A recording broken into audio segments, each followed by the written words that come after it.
name. I just don't think that's enough. What this review will show is that there are major problems with the system, the regime that was set up by the Howard government. Let's get it right. Don't sit back and do nothing. Let's make sure we get it right. Okay. On the issue of stimulus, we've got two inquiries now, Senate inquiries going to take place. One next week, a short one-day hearing. It's going to be speaking to Ken Henry and Glenn Stevens. Scott Morrison, first to you. Ken Henry's going to endorse the government's policy on this. There's really no doubt about that. He was the architect of it. What are you hoping to achieve out of this? Well, this inquiry has been raised. We've been talking about the need for the government to stop, look and listen on their stimulus spending. It is clear that you increase the fuel into the economy, if you like, you keep the junk food into the economy's diet, then that's going to have pressure on interest rates. Now, that's understood, but we need to get underneath what's happening with this spending. I mean, every day we have another example, particularly in the Julia Gillard Memorial School Halls program, of further abuse. We've got a meeting in Abbotsford tonight of parents who are going to say, look, we give the $2.5 million back because we don't want to knock down a perfectly good building and build another one just because Julia Gillard says so. And they're going to say, look, we don't actually want this. You've rejected what we wanted to do with that money. Now you're going to force this on us. They need to not just listen to what's going to come out of this inquiry, but they need to listen to principals who are saying that we don't want a library for one student, and they need to listen to parents who are saying we don't want you to knock down a building that's perfectly good. You know as well as I do, the numbers are remarkable in terms of, the context of the rest of the world.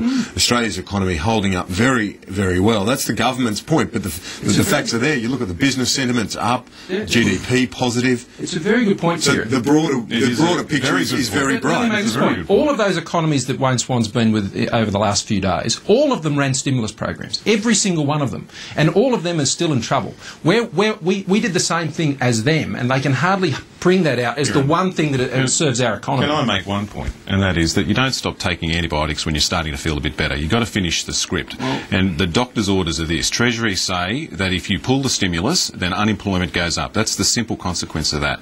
In order to keep the economy running with unemployment static, you've got to create 20,000 jobs a month. Now, that means the economy's got to run at about 3% growth. We're not there yet, and that includes the stimulus. You pull the stimulus, unemployment ratchets up. It's as simple as that. What Scott's saying is he wants unemployment to be higher. No, I'm saying I want interest rates not to go up, and the government is saying that no economist is agreeing with our position. Well, Warwick McKibben agrees with our position on reining in the stimulus.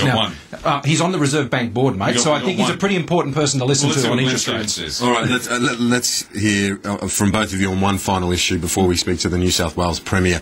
The health Medicare reforms that the government's trying to put in place today. There was a bit of a back down from Nicola Roxon in terms of increasing the IVF rebates, not on the cataract surgery issue. Is she going to move on this, or it sounds like the opposition is going to block this measure in the Senate? Well, we'll have to see what the opposition are going to do. The opposition have said in the first place they're going to support this because there are important savings that need to be made to the budget. I'm hopeful that we're going to see some sensible action from the opposition there. I think we've come to a good decision on the IVF stuff. I know it's a sensitive issue for my mate here.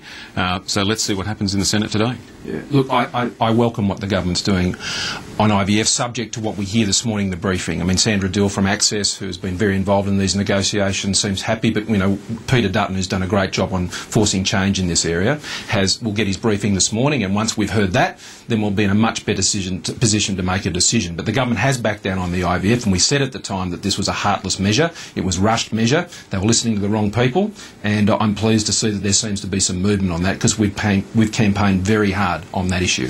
But there's still a stumbling block on agreement on this on the cataract surgery. Yeah. I mean, there are suggestions that the patients could be out of pocket $400 a pop. That's a lot of money for an important piece of surgery. This is a surgery that once was quite rare and took a long time. Medicine's moved on. It now takes a shorter period of time to do that surgery. It's interesting that the fees that ophthalmologists charge have gone up by 47% over the last 5 years. So they're gouging the system. Well, under this new regime, under this new system with the new proposed fees, an ophthalmologist that performs 4 of these a day over the course of the year will still earn about $500,000. For the more detailed, more complicated types of cataract surgeries, we're still talking to industry about the type of fee that would be appropriate. I'm concerned that the government pursues this debate as a doctor-bashing exercise and that they're gouging and all the rest of it. I mean, this is about cataract surgery. The same issues that we're raising with cataract surgery, we raised with IVF. The government should listen. It's about saving $500 million in the budget. All right, we're going to pause there. We'll catch you next week, gentlemen. I'm going to speak to the New South Wales Premier, Nathan Rees, after the break. break. But for the moment, guys, thanks, and we'll see you next week. Good luck with Nathan. Thank you. Stay with us after the break on the program. As I say, New South Wales Premier Nathan Rees coming up.